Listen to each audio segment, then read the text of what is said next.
Hello, my name is Natalie Gordon. I'm a school trust specialist with the Utah State Board of Education, and this is a training that we've put together for principals, helping explain their responsibilities with their school community councils. Principals have many responsibilities when it comes to the School Land Trust program. On our website, we outline some of them. The principal is the chief executive officer and instructional leader of the school. The principal is the manager of the school and is expected to assure the legal compliance of school processes and to be accountable for all fiscal matters. The principal encourages participation from students, staff, parents, and the community. And principals are responsible to the district administration, but may not act as chair, vice chair, or co-chair of the school community council. To sum it up, you're the CEO of the school. You are responsible for what happens in the school. Schools don't work without stakeholder buy-in. And school community councils are designed to be parent-driven, but you as the principal have the responsibility to make it work. This chart shows the annual distribution in millions of dollars from the School Land Trust program since its inception in the 2000-2001 school year. As you can see, in the 2018-19 school year, $74 million were distributed to Utah K-12 schools for this program. Next year, $82.66 million will be distributed. This amount is more than 2% of the WPU. Every year, we work to increase the WPU. How can we work for this funding? The best way is by doing it right. The principal's roles in state code include serving as an ex officio member of the council with full voting privileges, partnering with the council on the digital citizenship requirement, noticing and overseeing elections to the council, both for parents and school employees, entering the names of council members on the schoollandtrust.org website on or before October 20th, and the principal cannot serve as chair or vice chair of the council. The principal is also required to post the following information on the school website and in the school office before October 20th each year: the proposed council schedule for the year, contact information for each council member, and a summary of the final report showing how the School Land Trust program money was used the prior year to improve academic excellence at the school. An important thing to remember is that this is public information. Don't put anything on the schoollandtrust.org website that should not be available on a public website. This includes student-specific information and any information that could be used to identify a student. The principal works with the council to evaluate statewide achievement test results, the reading achievement plan, class size reduction needs, and technology needs. The council will use these evaluations to develop a school improvement plan to improve teaching and learning. The principal is also required to make the school budget and other necessary data available that is needed for the council to develop the school improvement plan. Every year, the principal is required to provide a signed written assurance that the school is in compliance with the law to establish a school community council. This includes the school improvement plan, the School Land Trust plan, child access and routing, and digital citizenship. That's done on the schoollandtrust.org website.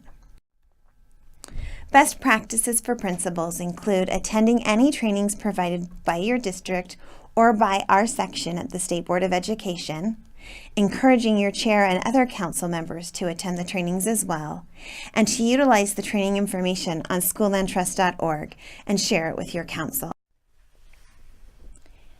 The council's main responsibilities are the School Improvement Plan, the School Land Trust Plan, and the Digital Citizenship Review. It's important to remember that the council acts as an advisory committee to the local Board of Education. The local board is ultimately responsible.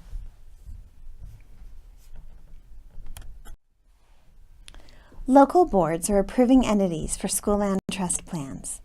The School Land Trust Plan goes to the local board first for their approval. The local board will determine the due date of the plan. You can find your school's due date on your school's page at schoollandtrust.org. The local board is required to read and approve the plan before May 15th so that they can submit it to the School Children's Trust section of the State Board of Education.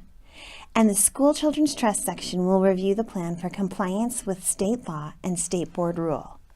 Remember, your local board selects the due date for your upcoming plan, and the local boards must submit all plans and signature pages to the School Children's Trust section no later than May 15th. In the spring, as you're preparing your plan, remember that expenditures from the School Land Trust program should be used for data-driven and evidence-based practices and services. Your local board may not require your council to spend funds on a specific use or set of uses, but they will review your plan and can return it to you for any reason.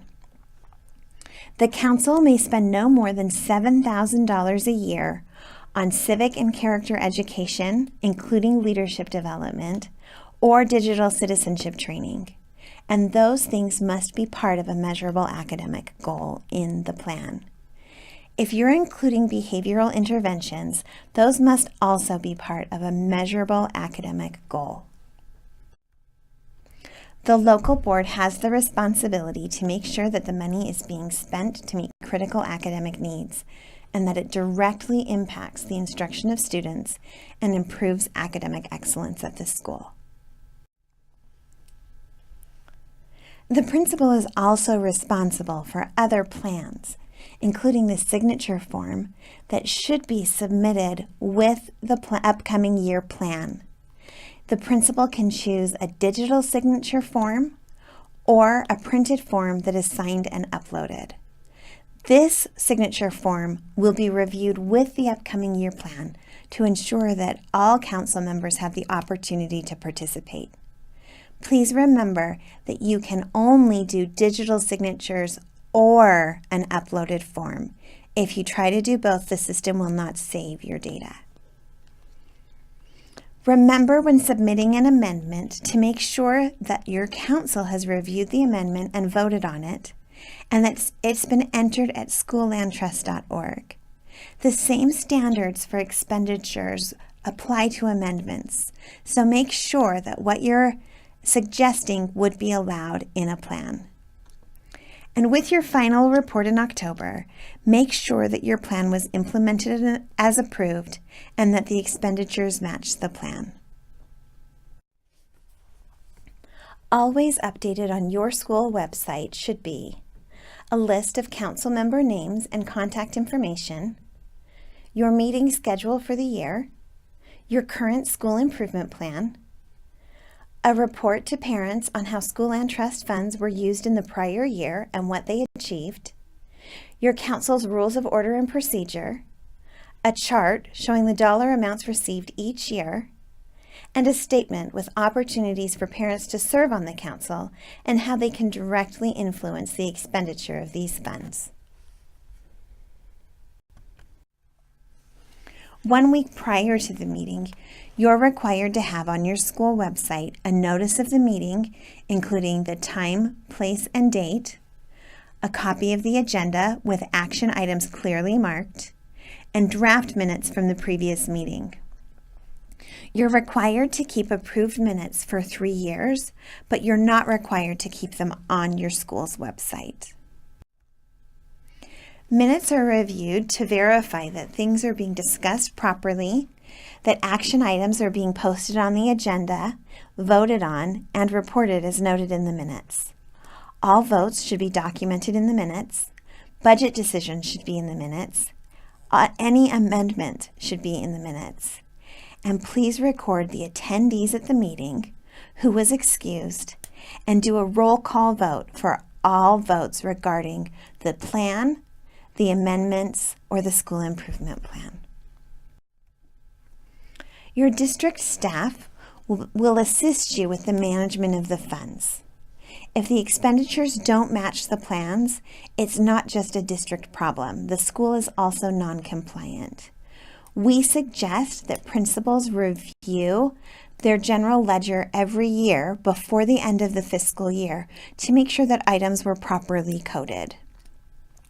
Your district will also reallocate the annual distribution if there are boundary changes or closing schools or new schools, so the funds follow the students. Some suggested best practices include a data discussion. This data discussion is actually required to be performed by the council before they can begin planning the upcoming year's plan. This should be more than just end-of-year assessments. And please, make it parent-friendly so that they can understand the data and what it means. In your upcoming plan, it's your job to be as brief as possible while providing all necessary information. Your goal should be clearly stated in one statement.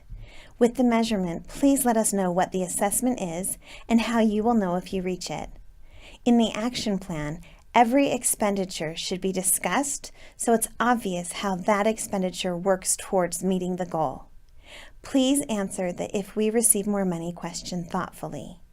If that question is answered thoughtfully and approved by your board, if you have carryover, you can spend it without needing to amend your plan.